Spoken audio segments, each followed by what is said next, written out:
Here we go. We're ending our unit on polygons and area and perimeter and finding the area and perimeter of irregular shapes. You guys are rock stars and it's time to wrap it up. So let me show you what your assignment looks like. You're watching this video and easy peasy lemon squeezy, you're going to go over and log on to Think Central and then you're going to complete the end of unit test. Your test will look like, the homework that I've sent to you. You're going to have to really dig deep and remember what a quadrilateral is, a parallelogram, four right angles, all sides the same. Here's the directions. I looked at this first and I did it wrong because guess what? I didn't even slow down to read the directions. So don't be like me.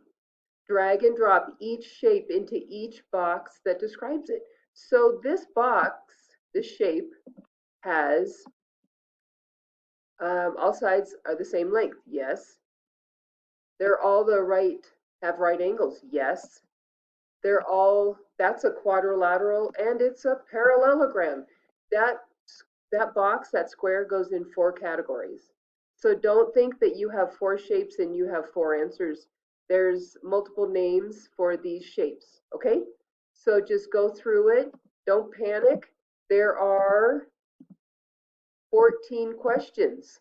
You can do it. You have all the knowledge you need and do the best you can. So this is the end of unit. We did it. I'm proud of you. Let's finish it off with a great score. Take care.